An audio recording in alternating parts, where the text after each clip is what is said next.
नमस्कार साथियों, भाइयों और बहनों।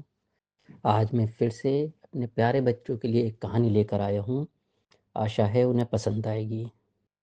एक बार एक जंगल में एक ऊँट रहता था। वो जंगल के पेड़ों पर लगने वाले ऊंचे-ऊंचे फलों को खाकर अपनी भूख मिटाता था और नदी के पानी से अपनी प्यास बुझाता था। उसी जंगल में एक सियार रहता था। सियार ने उससे बोला, अरे ऊँट भाई, आप बस जंगल के पेड़ों पर पत्तियाँ और जो फल लगे रहते हैं उन्हें खाकर अपनी भूख मिटाते हो। आपको पता है नदी के उस पार गांव में कितनी अच्छी अच्छी फसलें लगी हैं। आप आपका मन भी भरेगा और पेट भी भरेगा। ऊँट ने कहा, भाई मैं यहीं पर खुश हूँ यही खाकर। सियार ने बोला, नहीं ऊँट भाई, आप चलो तो मेरे साथ। ऊँट ने कहा, चलो भाई, आपकी बात मान लेते हैं। तो जब नदी ऊँट और सियार नदी के किनारे पहुंचे तो सियार ने ऊँट से बोला, ऊँट भैया, नदी में पानी ज़्यादा है, आपकी तो टांगे बहुत लंबी है, मैं अगर आपके ऊपर बैठ जाऊंगा तो मैं भी नदी पार कर लूंगा, आप भी, और फिर मैं वहां पर आपको अच्छे अच्छे खेत दिखा दूंगा जहां पर अच्छी अच्छी फसलें लगी हैं और हम दोनों पेट भर के खाएंगे। ऊँट बोला, ठीक है भाई, बैठ जाओ, मुझे कोई समस्या नहीं है। सियार ऊँट के ऊपर बैठ गया और ऊँट के ऊपर बैठकर उसने वो नदी पार कर ली। उसके बाद दोनों गांव के खेतों में पहुंचे। सियार ने खेतों में घुसकर वहां फसलों को खाना शुरू कर दिया। ऊँट भी धीरे धीरे कुछ कुछ फसलों को खाने लगा। सियार ने जल्दी जल्दी खाकर अपना पेट भर लिया और फिर वो एक झाड़ी के नीचे बैठकर चिल्लाने लगा। ऊँट बोला, भाई तुम ऐसा क्यों कर रहे हो? सियार बोला, ऊँट भाई, मेरी तो आदत है खाना खाने के बाद गाना गाने की, मुझसे कंट्रोल नहीं हो पाएगा, मुझे तो गाना गाना होगा। ऊँट बोला, तुम्हारी आवाज़ सुनकर गांव वाले आ जाएंगे।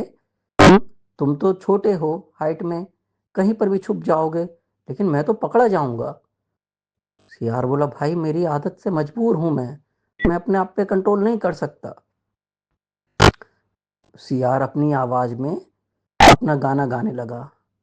जानवरों जानवर की आवाज सुनकर गांव वाले उसकी तरफ भागे भागे आए, लेकिन सियार तो झाड़ियों में छिपा हुआ था।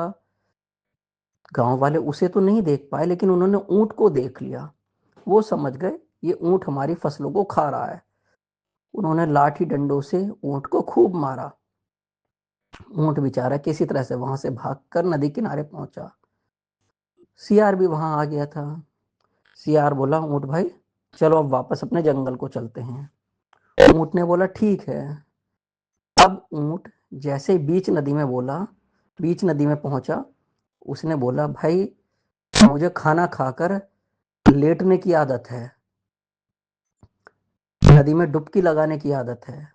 सियार बोला, भाई बीच नदी में तुम डुबकी लगाओगे तो मैं तो डूब जाऊंगा, तुम तो लंबे हो।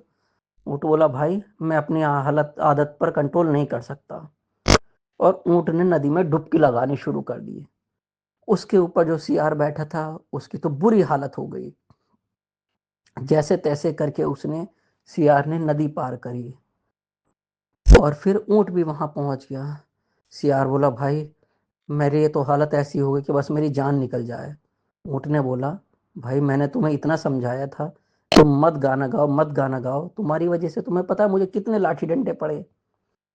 उस बात पर सियार बहुत शर्मिंदा हुआ। प्यारे बच्चों, इस कहानी से हमें शिक्षा मिलती है कि हमें किसी भी ऐसे व्यक्ति के साथ नहीं रहना चाहिए जिसकी आदत खराब हो, क्योंकि उसकी खराब आदतों की वजह से हमें भी नुकसान उठाना पड़ सकता है। और दूसरी बात, एक कहावत है, जैसे को तैसा। जिस तरह का व्यवहार कोई हमारे साथ करता है हमें भी उसके साथ उसी तरह का व्यवहार करना चाहिए, ताकि वो किसी और के साथ गलत व्यवहार ना करे। आशा है मेरी कहानी आपको पसंद आएगी। शुभ रात्रि। अगर आपको मेरी कहानी पसंद आई हो तो कृपया हमारे चैनल को लाइक और सब्सक्राइब करें। धन्यवाद।